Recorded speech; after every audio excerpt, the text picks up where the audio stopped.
O áudio que vocês vão ouvir agora é parte do podcast Xadrez Herbal. Caso vocês queiram ouvir mais sobre esse assunto e outros temas de política internacional, é só ir em xadrezherbal.com. Bem, passemos agora para o cheque, no qual eu, Felipe e a Silvia daremos aquele tradicional peão pela nossa quebrada latino-americana. Político do partido de Correia é assassinado no Equador. Pois é, mais um episódio de violência, né, nas vésperas das eleições equatorianas, que a gente vai falar bastante aqui. O Pedro Briones, né, que era um dirigente local, né, do Revolução Cidadã na província de Esmeraldas, perto da fronteira com a Colômbia, foi assassinado a tiros na tarde da última segunda-feira, dia 14, 5 dias depois do assassinato do candidato Fernando Villavicencio, né? Ele estava chegando em casa, foi abordado por 2 homens e foi baleado.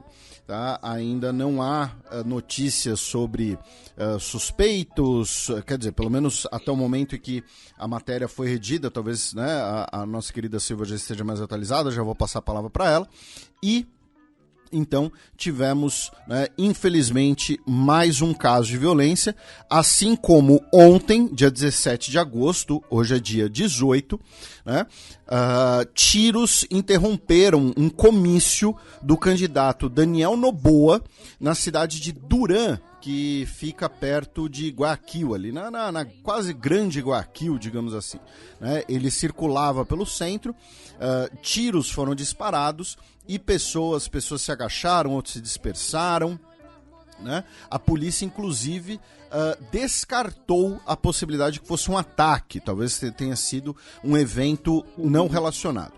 E, finalmente, o movimento Construi, que é o partido do Fernando Villavicencio, que foi assassinado, anunciou que o candidato à presidência nas eleições desse domingo, pelo partido, será o Christian Zurita, né? Inicialmente, eles haviam anunciado André Gonzalez, ativista ambiental que é, né, a vice-presidente, a candidata a vice-presidente pela chapa, e agora foi modificado e o candidato será Christian Zurita, que também é jornalista e que trabalhou durante muito tempo com o Villavicencio. Silvia, olá, muito obrigado, né, por estar aqui conosco, você que faz parte agora da nossa equipe já tem aí praticamente 2 meses já, né, o tempo passa. E... Não, começou antes de maio, já vai fazer 5 meses. 5 meses? É. Meu Deus, nossa, minha noção de tempo tá toda zoada por conta da pandemia. Quero bolo. E, por favor, né, fica à vontade para os seus comentários aí sobre o Equador. Pois é, a gente fica imaginando o que pode acontecer, né? Com que cabeça as pessoas vão às urnas, né? Com medo, com possibilidade de ser atacado ali nas zonas eleitorais, ou mesmo depois se estiver comemorando um ou outro candidato, porque é realmente demais, né? Tá me lembrando daquela eleição de 89 na Colômbia, em que vários foram assassinados no caminho, né? A gente até lembrou disso da outra vez. 2 candidatos presidenciais, um político, enfim. E agora a gente já está com 2 mortos. O Pedro Briones é uma figura conhecida ali das articulações políticas do Correia. Se esse assassinato tem a ver com outro, a gente não sabe, mas, enfim, pelo menos tira um pouco da conta do Correia, talvez, né? A violência desatada aí com a morte do Villavicencio, né? Parece que a coisa não é relacionada só a um partido. E me impressionou muito. Silvia, e só nesse sentido, né? Porque antes da morte do correligionário, o Correia, em entrevista ao Notícias Caracol, né, um meio colombiano, diz que pela primeira vez na história o crime organizado se infiltrou no Estado e isso significa a falência do mesmo, né? E como em qualquer crime, temos que pensar a quem beneficiava o crime, né? Não a nós que vamos primeiro, senão os que vão quartos ou quintos, como o Villavicencio, né? E ele ainda disse que foi uma armadilha e entendemos que isto rompe todos os protocolos de segurança e claramente é um complô aonde está implicada a polícia, né? É impossível que ela não esteja implicada, então é uma declaração muito contundente, assim, né, da parte do ex-presidente. E quanto ao Daniel Noboa, também me impressionou muito, porque ele é filho de um dos homens mais poderosos de Guayaquil, né, o Álvaro Noboa. Então, essa explicação faz mais sentido ainda se a gente vê pelo lado de um cansaço com a classe política, ou com tudo isso que está aí, né? ou contra a casta política, como se tem falado aqui na Argentina nas últimas semanas. Parece mesmo tudo junto, misturado, crime organizado com polícia, com operadores políticos, né? Não sei, eu temo muito pelo domingo aí, o que pode acontecer, e principalmente depois que saírem os resultados, né? Porque as eleições no Equador comumente são questionadas, né? Já me lembro de várias coberturas em que se sai a reclamar, Lasso saía a reclamar sempre que perdia, enfim. Existe uma tradição de contestar resultado, ou seja, se isso a isso adicionamos a questão da violência, pode dar ruim aí. E o Noboa, né, que a Silva mencionou, ele é o rei das bananas, né, e inclusive na Armênia as bananas são do Equador. O Equador, que é um dos maiores produtores do fruto mundialmente. Eu achei que era uma informação completamente inútil, mas que o nosso ouvinte merecia saber, que um belo dia estava lá na Armênia e as caixas de banana eram do Equador. Mas olha, eu acho a banana do Equador bastante gostosa. Todas as bananas aqui da região, porque é aquela banana Cavendish, né? Que é grande, suculenta, é das melhores, eu gosto. No Brasil não vende muito a banana equatoriana. Inclusive... E a gente privilegia o produto nacional aqui. E aí uma outra questão é que um movimento que a nossa Silvia mesmo já tinha antecipado, né, que o assassinato do Villavicencio poderia, né, fortalecer o discurso da segurança, né, o discurso ligado mais às candidaturas da direita, né, um discurso, digamos assim, meio Bukele. E nós tivemos a publicação da primeira grande pesquisa eleitoral pós-assassinato do Villavicencio, que foi da agência Comunicaliza, né, do Equador, que coloca ainda em primeiro a Luísa González, né? Porém ali com uma margem de cerca de 25% dos votos, e coloca o Topic em segundo lugar, né?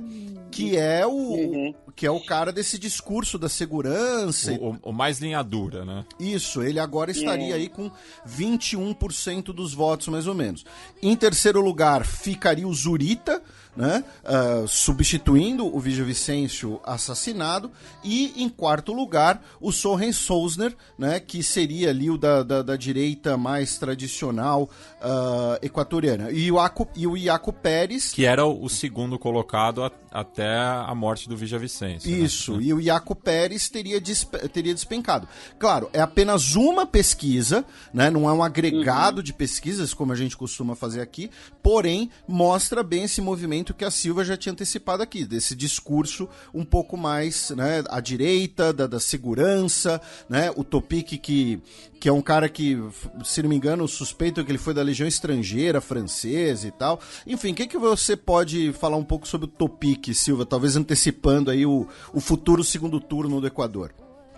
Puxa, seria de fato um retrocesso, né, no momento em que a gente está tendo outras vitórias de políticos desse caráter, né, desse tipo na América Latina, mas de fato é um outsider que começou a galgar postos aí, lugares nessa eleição, justamente por ter um discurso muito de linha dura, e ele já mencionou de fato o Bukele como exemplo. Então é daqueles políticos que estão abraçados à bandeira do Bukele. E ele de fato recebeu formação militar na Legião Estrangeira francesa. afirmou ter combatido na Ucrânia, na Síria e na África.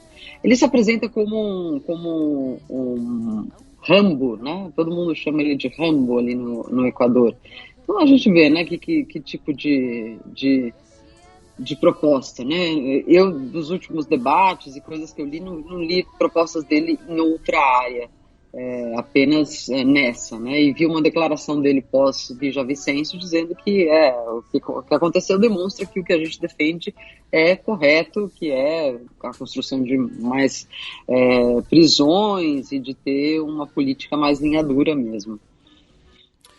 E ainda em duas notícias equatorianas, e aí vocês fazem os comentários de vocês, se não tiverem, o Matias passa para a Colômbia, né? No último final de semana, nós tivemos uma grande operação militar e policial, né, no Equador, justamente para, não é nem deter, né, mas para isolar o líder dos Los Choneros, que é um dos cartéis, né, acusados de potencialmente ter assassinado o Villavicencio. Então, policiais e militares entraram num dos principais presídios, né, de Guayaquil para pegar o Fito, que é esse líder, que já estava no presídio, e transferi-lo para outro presídio. Mas teve que ser feita essa grande operação porque temia-se um motim, temia-se uma rebelião no presídio. E vamos lembrar que nesse domingo, né, o Equador, nós teremos as eleições presidenciais, teremos as eleições para a Assembleia Nacional. Ambas as eleições, vamos lembrar algo que a gente já explicou aqui no programa também, são para concluir o mandato até 2025, né? Não é um novo mandato do zero. E além das eleições, nós teremos o referendo da exploração de petróleo, né, no Parque Nacional de Assuní, que fica no extremo leste do país, na região amazônica equatoriana, e também, segundo as pesquisas, muito provavelmente teremos a vitória da proibição da exploração de petróleo nessa região, que é uma demanda dos grupos indígenas. Esse pode ser um dos únicos resultados bons dessa eleição, né? Se de fato for banida essa exploração de petróleo a pedido dos indígenas. Enfim, já há uma disputa ao redor do Yasuni Park já faz um tempo e obviamente sempre há interesses aí grandes ligados à exploração, uma vez que o Equador está em crise e o petróleo é um dos grandes produtos de exportação do país. Bem, aproveitando, né, que estamos aí na Amazônia equatoriana, cruzamos a fronteira em direção à Colômbia, onde foi registrado um sismo de magnitude 6.3, atingindo a capital Bogotá e com pelo menos uma vítima fatal. Pois é, né? Infelizmente, né, tivemos pelo menos uma morte, uma mulher que caiu, né, de uma janela durante o sismo na região de Bogotá. E, enfim, aparentemente foi a única vítima fatal, né? Infelizmente tivemos uma vítima. E sobre essa questão da Colômbia e da Amazônia, eu queria fazer um complemento, né, sobre a nossa discussão, né, do programa passado, porque no programa passado eu comentei, né, que a Colômbia tem apenas 7% da Amazônia e o Brasil tendo ali cerca de 58%, né, o Brasil teria... né, o peso brasileiro em relação à Amazônia é maior. Porém, o nosso ouvinte Paulo Cândido trouxe uma informação muito interessante, colocar em outro contexto, e eu agradeço ele, e de fato, né, coloca outra dimensão nisso, que embora a Colômbia tenha apenas 7% da Amazônia, essa região representa 40% do território colombiano. Então, a Colômbia, ao falar, né, da preservação da Amazônia, também está abrindo mão de eventuais explorações que podem não ser tão significativas na proporção geral da floresta, mas são significativas na proporção do território colombiano, tá? Então, Eu agradeço ao Paulo que trouxe essa contextualização também. Eu peço desculpas por ter ignorado essa proporção, esse dado. Então, fica esse elemento também para os nossos ouvintes para discussão sobre preservação da Amazônia e a cooperação na Amazônia, já que a gente falou disso no âmbito da cúpula da semana passada. Bem, da Colômbia, vamos aqui para o nosso Brasilzão, já que nessa semana Lula conversou com Biden sobre mudança climática e emprego. Pois é, o presidente Lula conversou nessa quarta-feira, dia 16, com o Joe Biden, né, mais ou menos aí meia hora de conversa, né, o que vai dar, no fundo, 15 minutos de conversa líquida, né, porque você tem sempre as traduções e tal. Conversaram sobre crise climática, geração de postos de trabalho e o plano para uma missão comercial verde dos Estados Unidos ao Brasil, né, para promover investimentos em energia verde aqui no Brasil. Também em relação ao Brasilzão, lembrando que agora nos dias 22 a 24 teremos a cúpula do BRICS na África do Sul, que certamente vamos falar bastante no programa que vem. E o presidente Lula estará presente e junto com isso foi divulgado, né, que o presidente Lula também vai visitar Angola, depois da cúpula dos BRICS, e também São Tomé e Príncipe. Tá? Serão 2 os destinos visitados. O presidente Lula que recentemente passou por Cabo Verde e esperemos que nessa visita ele não fale a mesma bobagem que ele falou no Cabo Verde sobre a escravidão. Daí falta Guiné-Bissau e Moçambique para agradar o saudoso Tim Maia. Exatamente. Achei interessante que eles também conversaram sobre Venezuela e Haiti, porque nós estamos chegando perto da votação da oposição, né, a primária da oposição na Venezuela, que promete ser o próximo país aí a aparecer com mais força no noticiário, né, porque a oposição vai disputar uma primária para tentar chegar a um nome único e os principais competidores são aqueles que estão inabilitados. Então a gente pode prever que nas próximas semanas a gente vai ter a Venezuela entre os assuntos importantes a ser discutidos. Muito bem lembrado, né? E ainda bem que nós temos a Silvia aqui. E pra gente fechar o Brasil, e aí eu não vou nem dizer que eu vou abrir o comentário pra Silvia, porque eu sei que quem vai querer falar meia hora agora vai ser o Matias. Mas os ministros brasileiros, Mauro Vieira, né, das Relações Exteriores, e o Márcio França, de Portos e Aeroportos, foram ao Uruguai, se encontraram com seus homólogos uruguaios, assim como o ministro da Defesa do Uruguai, e assinaram um acordo que vai transformar o aeroporto de Rivera no aeroporto binacional, né? Rivera, que é ali a cidade gêmea com Santana do Livramento, que é a cidade do pai do Matias, antecipei.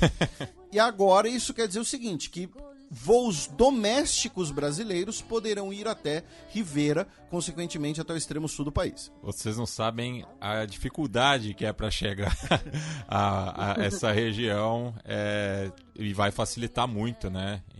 Enfim, com a binacionalização do aeroporto de Rivera, já que a fronteira está separada, né, da capital estadual e da capital nacional de Rio Grande do Sul e Uruguai, respectivamente, quase pelo mesmo trajeto, né? É uma duração de mais ou menos 7 horas, né, por escada de ambas capitais, né? Então isso vai facilitar bastante para quem quiser visitar a região, também conhecida, né, como Fronteira da Paz, né, já que na prática é uma cidade só, conurbada, né, os postos da alfândega só estão nas saídas pelas estradas, né. Aproveitando que estamos no Uruguai, temos uma questão relacionada a centenas de imigrantes cubanos no Paisito. Pois é, essa é uma matéria da Al Jazeera que eu achei muito interessante, né, que é o seguinte: as mudanças, né, o governo uruguaio, né, mudou as regras de visto, né, de permanência no país, né, isso foi recente, a gente até repercutiu aqui, e isso pode complicar, né, a situação de cubanos que estão no país muitos deles, né, que trabalham no país, já moram no país, que estavam aguardando uma decisão final sobre o status deles, né? Por quê? Porque antes, né, uma pessoa podia mudar a solicitação de asilo, né, para um visto de residência permanente. Porém, com as novas exigências a partir do último janeiro, as autoridades uruguaias estão exigindo mais documentações, e aí pessoas que chegaram no país em situação irregular, que é o caso, especula-se, de cerca de 10 mil cubanos no Uruguai, pode ficar mais complicada. Então, apenas aqui uma leitura interessante.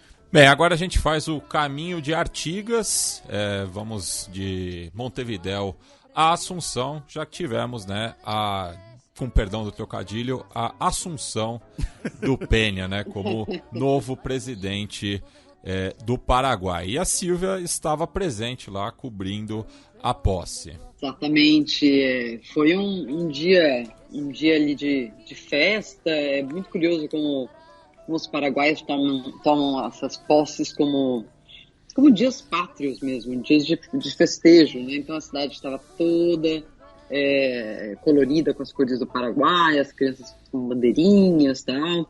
E tem uma cara também de festa popular, né? Enquanto uma parte foi ali para uma pequena parte foi para a residência oficial comemorar no almoço com o Santiago Peña, a molecada foi pra rua, teve festa na Costaneira e tudo mais.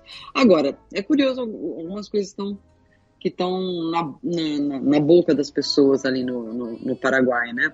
Por exemplo, o fato de o Peña ter feito muitos elogios e vários gestos de aproximação ao Lula.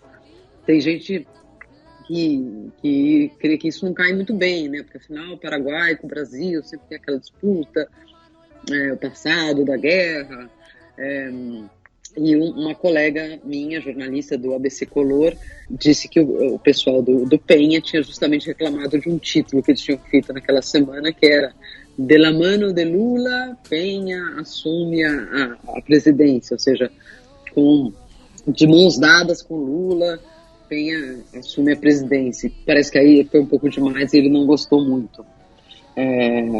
Vamos ver como é que vai ser esse novo presidente com as críticas, porque quem estava ali, numa das primeiras filas da cerimônia, era justamente Horácio Cartes, que é o padrinho político do Peña, e nós não sabemos o quanto vai influenciar no governo dele, né? Enfim, eu acho que ele está de mãos dadas com muita gente aí, e não necessariamente tenha toda a liberdade do mundo para governar. E, Silvia, tem muito esse debate também, né, em relação à relação comercial com Taiwan, né? Se o Paraguai vai seguir parceiro comercial da China insular. Sim, o Peña ele foi, né, até Taiwan depois de eleito para reafirmar isso, para reafirmar que vai continuar sendo parceiro, vai reconhecendo Taiwan, mas que em suas entrevistas ele disse que isso não vai prejudicar em nada a relação comercial com a China. A questão é se a China vai seguir aceitando isso normalmente, né? Enfim, ele sempre diz que essa é uma aliança comercial muito produtiva para o Paraguai, que a China teria que dar mais, oferecer mais, para que eles atendessem a China e deixassem de atender Taiwan. E aproveitando, né, o gancho do Matias, né, quem esteve representando Taiwan foi o vice-presidente, né, o Lai Ching-te, que é possível presidenciável, né, para as próximas eleições de Taiwan, e ele a gente já repercutiu aqui um tempo atrás, ele é o primeiro candidato a Taiwan abertamente pró-independência, né, de abandonar essa coisa de política de uma China, declarar a independência e falar que é um país separado. Também estavam presentes o Alberto Fernandes, da Argentina, o Luiz Lacalle Pou, do Uruguai, o Gabriel Boric, do Chile, o Lúcio Arce, da Bolívia, e o Felipe VI, o líder tribal castelhano. Eu já falei, se falam líderes tribais africanos, eu vou falar que é o líder tribal castelhano. Representando essa tribo, essa chamada Espanha. Pois é, né? E ainda Bourbon ainda por cima. E outra coisa né, interessante dessa posse, minha cara Silvia e meu caro Matias, foi que o agora novo presidente, né, do Uruguai, agora do Paraguai, né, agora empossado, o Santiago Peña, falou, assim como alguns seus antecessores, né, sobre a devolução, né, de espólios da Guerra do Paraguai que estão em posse brasileira, né, na qual o mais famoso é o canhão Cristiano, né, mas também tem documentos paraguaios sob posse brasileira, né, tem bandeiras paraguaias sob posse brasileira, né, documentos até pessoais do Solano Lopes e tal. Como vocês veem essa repercussão? E daqui a pouco eu vou trazer uma contribuição que eu achei interessante, mas queria, né, ouvir de vocês aí. Vocês que fizeram história na USP, né? O que vocês acham disso? Sobre a devolução em si, é todo um debate histórico, né? Enfim, mas eu acho nobre que isso volte ao Paraguai, né? Nós tiramos tanto do Paraguai e infligimos uma derrota tão terrível, né? Agora, uma coisa interessante do Peña é que ele fala muito dessa guerra. Até um dia eu estava ouvindo ele falando com o SEBRE, com Câmara de Empresários brasileiros, e ele fala de Guerra do Paraguai em todos os eventos, indistintamente, não só nos discursos políticos, mas também nos comerciais. Ele evoca a Guerra do Paraguai, ele coloca ela como um atraso, né, um obstáculo muito grande que o Paraguai teve para se desenvolver. E uma passagem bastante interessante do discurso que ele deu foi que, primeiro, ele tomou uma postura, assumiu uma postura bastante crítica com relação à Rússia e de muito apoio à Ucrânia. Ou seja, aí já é uma diferença com certas políticas de neutralidade aqui de outros países latino-americanos. Mas ele, seguindo o raciocínio dele, ele comparou a Ucrânia hoje ao que era o Paraguai logo depois da guerra da Tríplice Fronteira, da Tríplice Aliança, desculpa. E dizendo que ele sentia simpatia pela Ucrânia porque ele sabia o que era viver isso, né, a reconstrução de um país.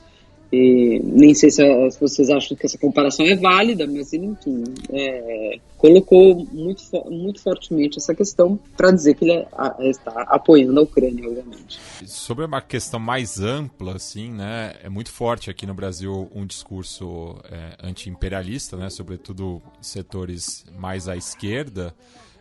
Porém, a gente tem essa dificuldade de acertar as contas com o passado quando a gente teve uma postura nesse sentido, né? Que é o que ocorre, né, com alguns dos vizinhos, né? Não só o Paraguai, mas eu acho que é o exemplo mais próximo.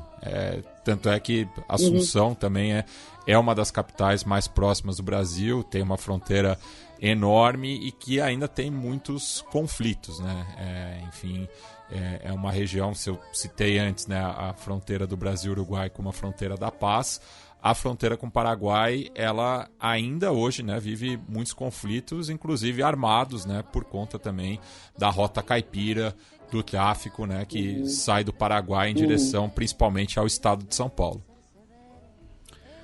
Sobre essa discussão, eu queria pontuar 3 coisas, em ordem de importância, né? A mais importante que eu queria trazer aqui para os nossos ouvintes e para vocês foi uma questão, uma opinião, né, da especialista em patrimônio cultural, justamente, em direito internacional e patrimônio cultural, a Letícia Hartel.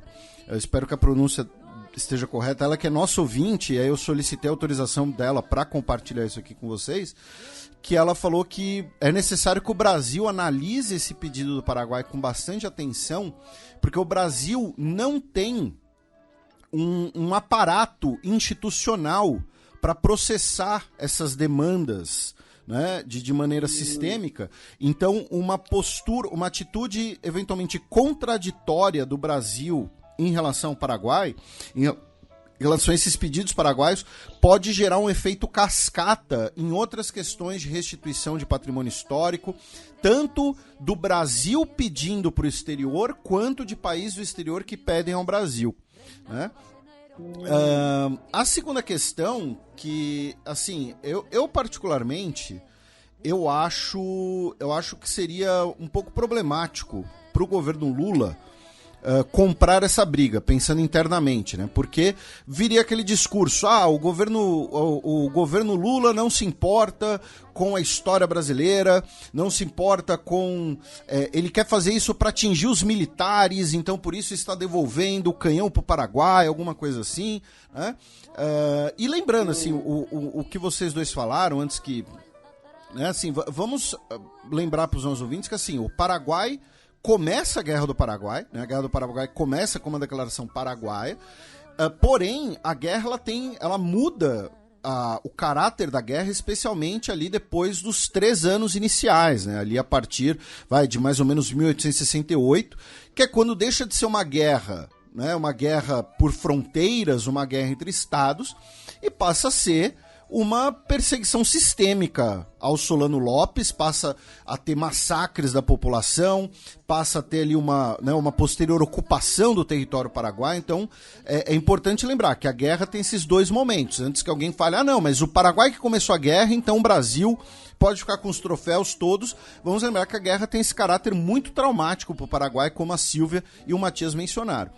E terceiro ponto, que é o menos importante, porque é um delírio meu, apenas, mas caso... Né, tem pessoas importantes que nos ouvem, então vai que cai em algum ouvido interessante, eu só quero créditos pela ideia, só quero um monumento de 10 metros de altura me acreditando. Mas brincadeiras à parte... para mim, a solução para esse tipo de coisa seria relativamente simples, seria fazer um museu da guerra na região ali de Foz do Iguaçu, uma espécie de um museu quadrinacional, né, na região da Tríplice Fronteira. Não tem como botar uma fronteira com o Uruguai, né, mas o Uruguai participa da guerra. Então você fazer ali como um centro de memória, um centro aberto a pesquisadores, ainda mais considerando que Foz do Iguaçu tem uma universidade federal, né? Então, para mim a solução ela chega a ser besta de tão simples qual seria, né? Porque muito desse patrimônio está no Rio de Janeiro, né? Onde estão boa parte do aparelho cultural das Forças Armadas, pelo fato de ser antiga capital, né? Então você tem lá o Museu Conde de Linhares, você tem o Centro Cultural da Marinha, Museu Forte Copacabana, por aí vai, Museu Naval, mas esse patrimônio pode ser colocado em Foz do Iguaçu e você cria um museu ali da guerra na região da Tríplice Fronteira, em que estudantes de todos os países podem visitar. Enfim, é uma ideia talvez até utópica, talvez até boba, mas acho que seria muito eficaz e espero que essa ideia caia em ouvidos bons para dizerem por que minha ideia é idiota. Né? Porque os nossos ouvintes são tão bons que eles sempre corrigem a gente. Então, eu tenho certeza que minha ideia é idiota, mas eu não sei por que ainda. A mim me parece ótimo. Vamos ver. Existe o Museu da Guerra do Paraguai no Paraguai, ali em Assunção, mas de fato não tem muita coisa, tanto que o Penha tá reclamando que mais coisas sejam devolvidas, né? Enfim. E tem um lugar ali em Assunção que eu acho mágico, eu só fiquei hospedada lá uma vez, que é uma espécie de solar ali, que é hotel hoje em dia, mas que foi a residência da Elisa Lynch, né, a esposa. A mulher do Solano Lopes. A mulher inglesa ou irlandesa do Solano Lopes, né, que dizia que mandava bastante ali na guerra e tudo mais. E é um lugar divino, assim, muito bonito, e tem objetos também. Na verdade, precisaria juntar as coisas que estão em todos os países e que principalmente fossem devolvidas por aqueles que saquearam o Paraguai, né? Bueno, a gente agora cruza o Chaco em direção à Argentina, da onde a Silvia está falando conosco, para comentar, né, sobre as primárias abertas, simultâneas e obrigatórias. E primeiro, Silvia, eu queria que você contextualizasse para os nossos ouvintes, né, esse evento aí do sistema eleitoral argentino, né, que é relativamente novo, né, já que essa é apenas a 4ª eleição presidencial que tem esse dispositivo, né? Exatamente. Esse dispositivo foi colocado com bastante razão, porque as eleições argentinas até então tinham muitos candidatos, e pela fragmentação dos próprios candidatos peronistas, acabava gerando uma certa confusão, ou fazendo que no segundo turno, enfim, fossem candidatos não muito bem votados, né? Não sei se vocês se lembram da eleição do próprio Néstor Kirchner, né, que foi contra o Menem, mas o Menem tinha ganhado no primeiro turno e desistiu no segundo turno. Então, para organizar um pouco melhor essa fragmentação toda, durante os anos Kirchner, ele instituiu essa primária, que muita gente fala, que esquisito, que complicado, que não entendo, por que faz? É a jabuticaba argentina, mas nada mais é do que a primária, assim como existe a primária norte-americana, com a diferença de que essa é simultânea, obrigatória, fulano tem que ir, os eleitores têm que ir, e o que eles vão escolher lá é um nome que eles acreditam que deva ser o presidente. E aí depois eles vão conferir se esse nome conseguiu vencer o outro nome da sua coalizão, e se conseguiu mais de 1,5% dos votos, que é o mínimo aí para concorrer. Então as coalizões vão com mais de uma fórmula, os eleitores escolhem a fórmula que preferem, e as fórmulas não preferidas caem fora, né? Eu não acho uma coisa de outro mundo, e nem acho ruim. Eu acho bom que as eleições sejam mais enxutas, né? Agora, essa foi bastante mais disputada que as anteriores, e chamou mais interesse, primeiro porque a gente tinha na oposição duas coalizões que estavam disputando de perto, uma liderada pela Patrícia Bullrich, ex-ministra da Segurança, e outra pelo Horácio Larreta, também pela mesma coalizão, Juntos por el Cambio, acabou ganhando aí a Patrícia Bullrich. Mas nada disso foi tão notícia quanto o grande espanto que foi a votação super expressiva em Javier Milei, que não estava disputando um lugar no seu próprio partido, porque ele era o candidato único. Se esperava que ele fosse ter uma boa votação, se falava já de um país que teria deixado o bipartidismo e que tinha agora uma terceira via, né, uma terceira força política, mas não se imaginava que ele fosse obter tantos votos, e ainda com uma desconfiança que ele mesmo levantou de que no conurbano houve, como lá opera muito a máquina do peronismo, que houve muitos votos dele ali não contabilizados, então talvez até teria até mais votos. E cabe lembrar que esse discurso já vinha desde antes da realização da votação, né? É uma estratégia Sim. que a gente tem observado no nosso subcontinente já tem um tempo, né? De justamente descreditar o sistema democrático. Sim. Daí a ser deputado é outra coisa, mas enfim. O fato é que Milei deu o que chamam aqui de um batacaço nas demais forças, mexeu muito no tabuleiro político, e agora a gente tem os estrategistas pensando qual é a melhor maneira de seguir adiante, né? A Bullrich está tentando agora fazer um certo sinal de moderação e de mostrar, olha, eu sou parecida com o Milei nas ideias, mas eu sou mais apresentável, eu sou mais dialoguista, enfim. Até o mesmo passado dela, que joga contra e a favor, né? Ela foi montoneira na juventude, teve como namorado líderes montoneiros, enfim. E depois foi migrando para a direita. E ela tem em comum também, né, uma proximidade ao Cavaggio, né, o ex-ministro da Economia, Sim. que tanto ela quanto o Milei se dizem, né, bastante influenciados. A alternativa dela para tentar tirar algum voto do Milei vai um pouco por aí, né? Olha, eu também estou com raiva de tudo isso, mas eu sei fazer melhor, eu tenho uma vida no legislativo, uma trajetória contundente e tal, né? Ela vai tentar sair por aí. Massa, já o terceiro colocado do peronismo / kirchnerismo, saiu praticamente completamente derrotado. Já perguntaram para ele se ele vai desistir, ele disse não, agora que eu tenho que ir até o fim e tal, mas já nem ele tem muitas crenças. Então, estamos olhando aí, possivelmente, para um cenário de um primeiro turno que termine com Milei e Buric adiante, que seria algo inédito, porque seria pela primeira vez desde que tem segundo turno que os peronistas não chegam nele. E só passando os números, né, já que para ficar um pouco mais nítido, né, esse cenário, o partido ou aliança, né, La Libertad Avança, encabeçado pelo Javier Milei, teve pouco mais de 7 milhões de votos, o que representa 30,04%.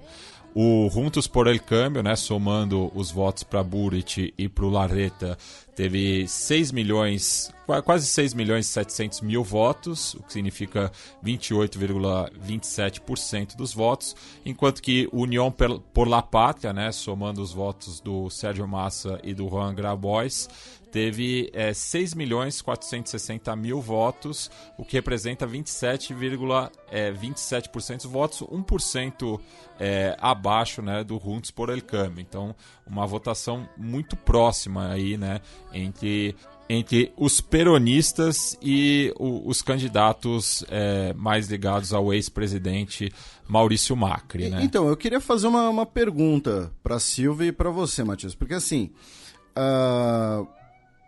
nós temos 30%, 28,2% e 27,2% pensando nas coalizões, né? Não nas candidaturas individuais. Para mim, muito dessa ideia da vitória do Milei veio pelo fato de que as outras duas coalizões você tinha dois candidatos, né? A Juntos por el Cambio ficou quase dividido, né? 17 a 11%. E assim, 30% dos eleitores não votaram. Foi o menor comparecimento das primárias desde que elas existem, né? Então, assim, ainda não tem muita gordura, seja para o Milei expandir o eleitorado dele, ou seja para o Massa, que está em terceiro, virar o jogo. Enfim, ainda não tem muito eleitor a ser disputado para esse tom, né, de o Milei garantiu e o Massa perdeu, alguma coisa assim?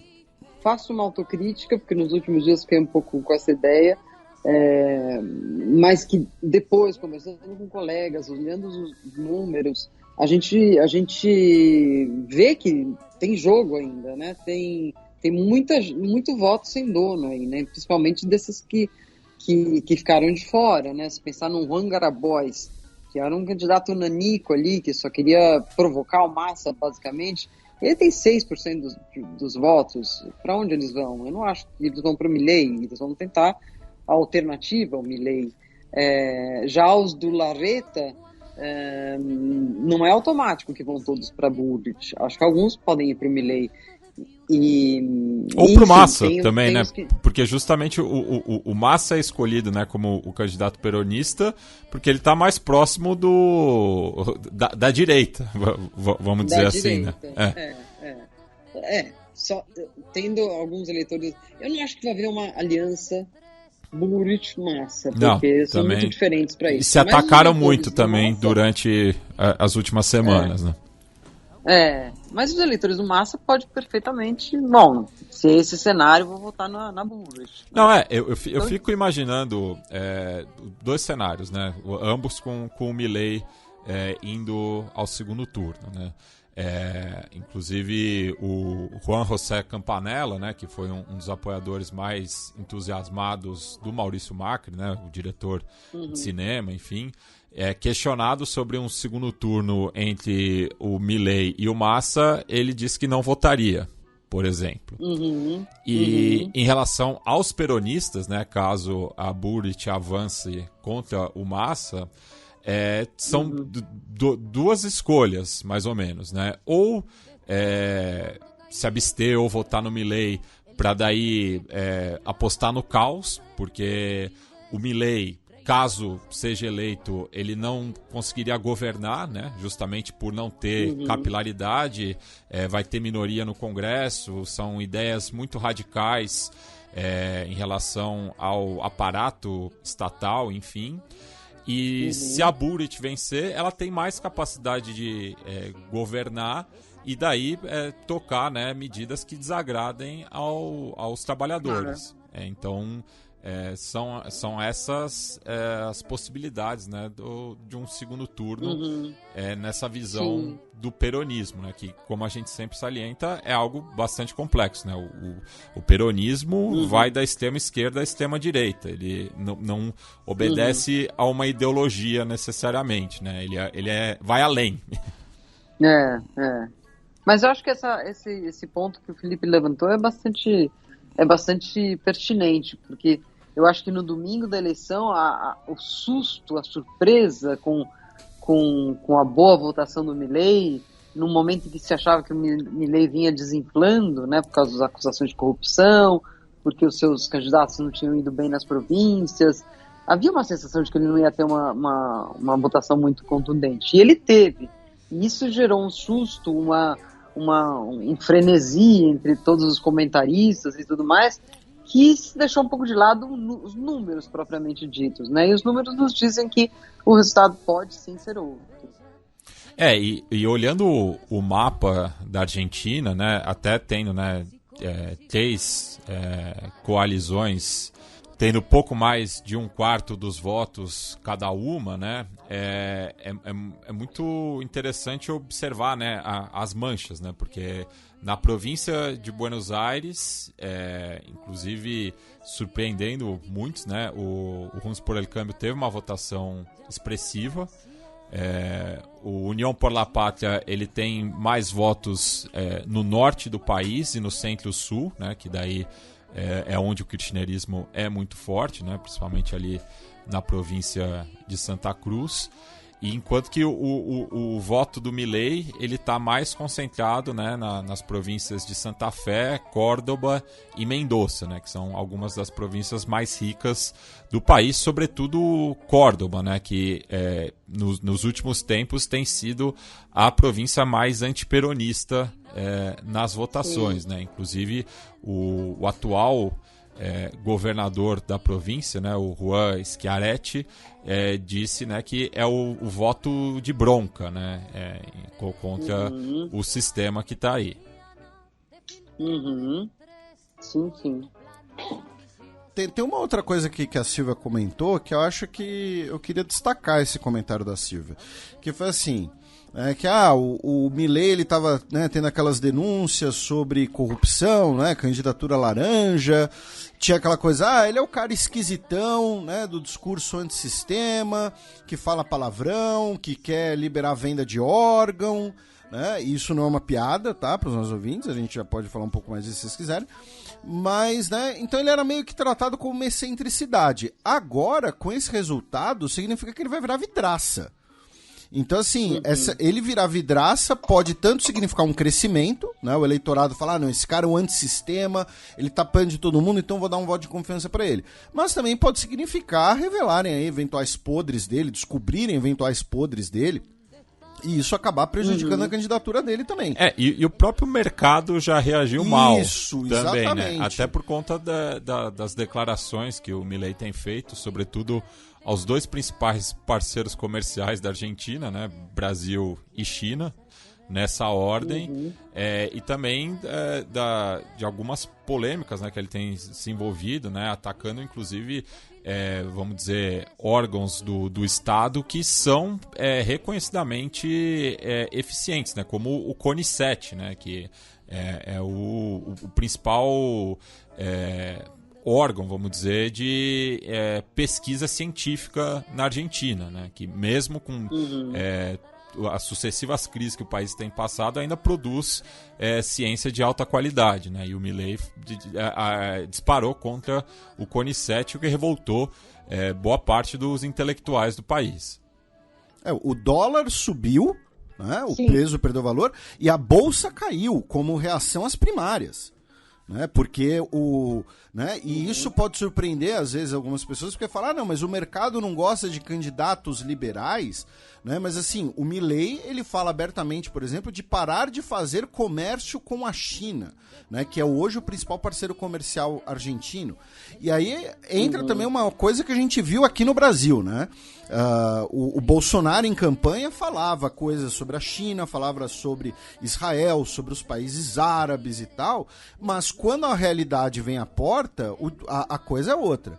Então assim, o Milei, ou ele, né, vai acabar tendo que se moderar, se ele eventualmente vencer, ou ele vai, né, cometer um suicídio econômico na Argentina e vai, sei lá, vai sofrer impeachment, alguma coisa assim, porque as ideias, né, ele quer a implosão do Banco Central, né, todo esse tipo de coisa, né, ele quer o retorno da dolarização da economia, e é algo que, né, vocês podem discutir melhor do que eu. Então, assim, as ideias do Milei também geraram impacto negativo economicamente, né? O mercado argentino, a candidatura dos sonhos dele é da Patrícia Bullrich, né? Não é o Milei. Claro, e eu acho que o próprio eleitor dele se sentiu surpreendido, né? Como assim? O cara que eu votei derruba a moeda, derruba o peso. Isso pode ter um impacto negativo também, né? Enfim, nós vamos ficar mais pobres se ele ganhar. Enfim, essa é uma questão, de fato. Agora, outra coisa que eu chamaria a atenção é essa abertura da caixa de Pandora, né? Vai soltando os mileístas, vai soltando esse discurso contra a ciência. Então, o pessoal do CONICET já está com medo de sair na rua, já está com medo do escrache que vai levar. Enfim, o pessoal de direitos humanos também, o que vamos fazer com as abuelas e com as avós da Praça de Maio, vamos ter que tirá-la do país, enfim. Esse tipo de coisa vai começar a acontecer, mesmo que o Milei não ganhe, né? Um pouco como aconteceu no Brasil de Bolsonaro e nos Estados Unidos de Trump, né? Como é que se segura o trumpismo?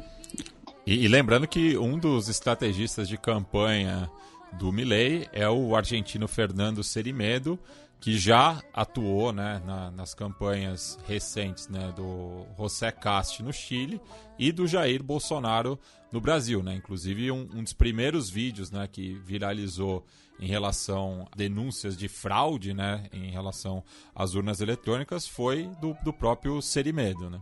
Serimedo, amigo do Eduardo Bolsonaro, enfim. E foi quem fez a live, né? A famosa live da contagem de votos. Isso. No Brasil, né? Vídeo que inclusive foi barrado posteriormente pelo Tribunal Superior Eleitoral. Né? Olha, Milei é um assunto que todos falam aqui, tá todo mundo tentando entender o Milei, né? Obviamente a imprensa vai pelos títulos mais escabrosos ou mais relacionados à vida pessoal dele, enfim. Mas é um momento de debatê-lo mesmo, né? Porque ele é o cara que pode vir a ser o comandante desses quase 46 milhões de argentinos, né?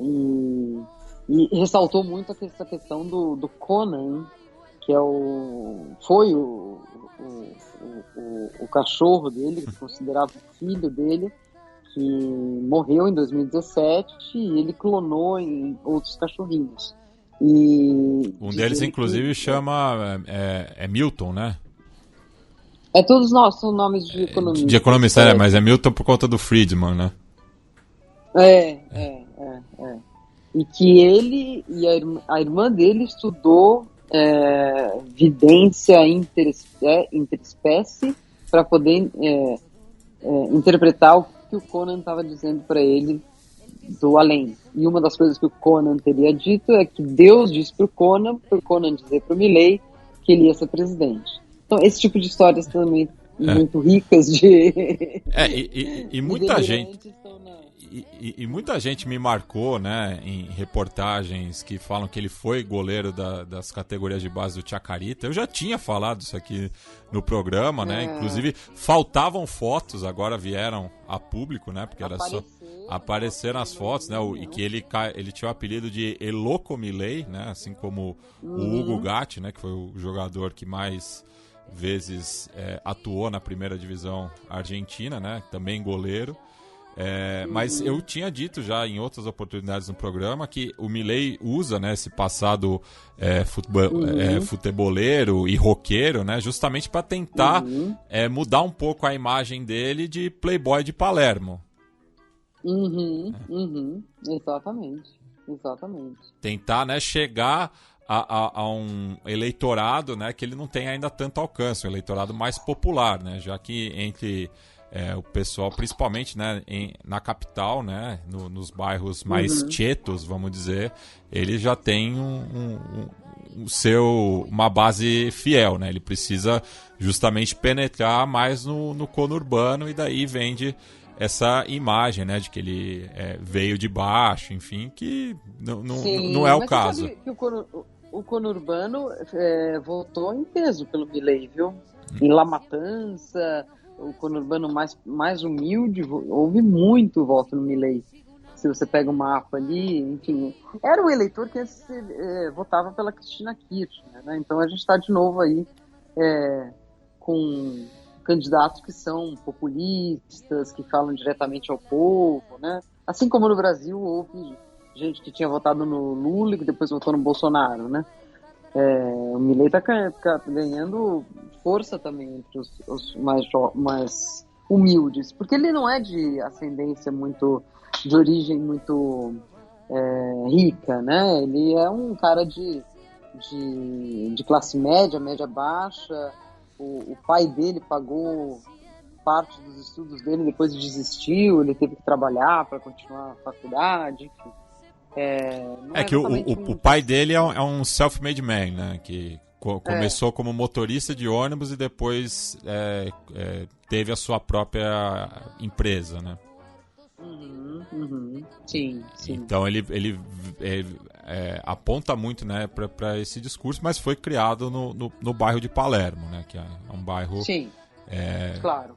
de maior poder aquisitivo na capital. É que Palermo também é que nem o Morumbi, né? É muito grande, né? Tudo. Os bairros mais próximos acabam adotando, né? Aí é Palermo Sorro, né? Essas coisas. O mercado imobiliário adora, né? Esse tipo de invencionice. Sim. Mas enfim, acho que sobre o Milei... Você já não aguenta mais também, né, Silvia? Não. Tá saturada já, né? Até minha dica cultural vai ser de Milei. Como é o adicional de insalubridade você tem retirado aí, né? Bem, agora a gente atravessa a Cordilheira dos Andes em direção ao Chile, né? Já que o ministro do Desenvolvimento Social, Giorgio Jackson, apresentou a sua renúncia indeclinável ao presidente Gabriel Boric. Lembrando, né, que os dois surgiram juntamente, né, nos protestos estudantis de 2011, assim como a porta-voz atual do governo, a Camila Valerro, mas o Giorgio Jackson estava sofrendo muita pressão por parte da oposição por conta da reforma da Previdência, né? E na sua carta de renúncia ele aponta, né, para os sucessos da sua pasta nesses últimos 2 anos, né, que está no cargo, como o aumento do salário mínimo, a redução da jornada do trabalho de 40 horas, entre outras melhorias, né, para a população. Mas ele ainda fala, né, que ainda existem muitas demandas cidadãs em matérias como saúde, aposentadoria, segurança e cuidados, né? E ele acabou sendo substituído pela Javiera Toro, que era ex-ministra de Bens Nacionais, e houve, né, outras mudanças no gabinete do Gabriel Boric. E houve, com relação ao Giorgio Jackson, também uma sensação ali do Boric de que ele não estava conseguindo lidar com uma crise de fundações, de ONGs, mas que eram de algum modo relacionadas ao governo, tinham apoio do governo, e parece que houve um desvio de dinheiro, não estava muito claras as contas dessas associações que atuavam coisas de direitos humanos, feminismo, causas ambientais, que atuavam mais ou menos em linha com o governo, e o George Jackson era meio responsável por isso e não soube explicar algumas contas ali, foi por isso um pouco que ele foi pressionado a sair. É uma derrota pro Boric, né, porque era o seu mão direita, era o seu grande amigo, né, enfim. Bem, do Chile a gente segue na bacia do Pacífico, mas mais ao norte, na Nicarágua, já que uma universidade católica foi sitiada, né, acusada de ser um centro de terrorismo. A perseguição, né, à Igreja Católica na Nicarágua continua. A gente já explicou aqui alguns desses motivos, né, o fato da Igreja Católica ter muita capilaridade na Nicarágua. Também explica o fato, né, de que recentemente, né, o governo Daniel Ortega se aproximou de outras lideranças religiosas, e agora a ditadura do Daniel Ortega confiscou, né, a sede da Universidade Centro-Americana, que é uma universidade jesuíta em Manágua, tá? Depois de um tribunal ter suspendido as atividades devido a suspeitas administrativas, né? E esse confisco, segundo a Sociedade de Jesus, né, que é o nome oficial da ordem jesuíta, disse que o governo acusa a universidade de ser um centro de terrorismo organizado por grupos criminosos. E o Alto Comissariado da ONU para Direitos Humanos condenou a medida, dizendo que ela afeta o direito à educação e também a liberdade de cátedra. Tá? Então, e claro, né, o bispo Silvio José Baez, né, que foi preso, né, recentemente, está exilado, né, disse que o confisco foi ilegal e injusto. Uhum. Bem, a gente segue na América Central, vamos agora para a Guatemala, pois no próximo domingo teremos, né, o segundo turno das eleições presidenciais. Pois é, segundo as pesquisas, né, para o segundo turno, o Bernardo Arévalo, né, que é o candidato do partido Semilha, né, que é o partido de esquerda, ele está liderando, né, a corrida aí com mais ou menos, algumas pesquisas chegam a colocar ali até 60% das intenções de voto para ele. Se a gente fizer um combinado aqui, dá uns 55 contra a Sandra Torres, né, da UNE, a União Nacional pela Esperança. E caso isso aconteça, né, caso isso confirme, o Bernardo Arévalo vai se tornar o primeiro presidente claramente da esquerda da história recente guatemalteca. Né? A Guatemala, que tem um golpe de Estado na década de 50 patrocinado pela CIA. Isso não é teoria da conspiração, porque todos esses documentos estão abertos, estão disponíveis, tá, gente? E contra o pai dele? Bem lembrado, né? Durante o governo Eisenhower. Depois tivemos as ditaduras militares da Guerra Fria, tivemos uma guerra civil que dura até a década de 1990, entre guerrilhas comunistas apoiadas especialmente por Cuba e as ditaduras militares apoiadas pelos Estados Unidos. E desde então, né, com uma breve exceção ali, um governo de centro, justamente da União Nacional pela Esperança, no início dos anos 2000, né, desde então a Guatemala teve apenas governos conservadores. Né, por conta disso, né, a Sandra Torres, nas últimas semanas, para tentar agradar esse eleitorado conservador, que é o mais típico da Guatemala, né, passou a dizer que o Semilha é um partido comunista, que vai acabar com a liberdade religiosa, que defende a ideologia LGBT, que vai impor o casamento entre pessoas do mesmo sexo, todo esse discurso conservador que a gente vê pela América Latina. Né? E de qualquer maneira, e aí eu já vou calar a boca e deixar a Silvia falar, mas de qualquer maneira, caso o Arévalo vença, ele vai ter uma vida difícil no Congresso, né? Porque estudando para minha última coluna e para o programa de hoje, eu fiz um breve cálculo aqui, né? O que acontece? Primeiro, o maior partido, são 160 cadeiras no Congresso, tá, gente? No Congresso guatemalteco. A maior bancada é do Partido Conservador, o Vamos, com 39. Depois vem a UNE, com 28, e depois vem o Semilha, com 23. Se a gente somar os outros conservadores guatemaltecos e o que seria, digamos assim, o centrão da Guatemala, nós temos outras 46 cadeiras, tá? Se a gente pensar em grupos de esquerda, nós só temos, além do Semilha, outras 6 cadeiras. O Partido dos Guerrilheiros, né, conquistou apenas uma, dos guerrilheiros da antiga Guerra Civil, né, conquistou apenas uma cadeira nessa eleição. Então, isso, curiosamente, tem fortalecido ele nas pesquisas, porque ele sendo de esquerda, adotou o discurso, né, do candidato antissistema na Guatemala. Silvia, por favor, seus comentários, até porque uma das suas colunas recentes na Folha de São Paulo foi sobre a Guatemala. Nesse texto que eu escrevi, eu tentei fazer um paralelo com o que aconteceu com o Jacobo Arbenz, né? o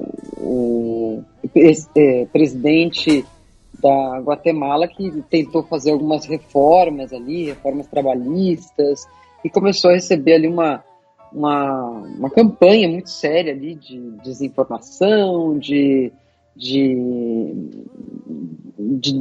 uma tentativa de deslegitimizar o seu governo, e toda ela patrocinada ali pela CIA, pelo Trujillo, que era o ditador da República Dominicana.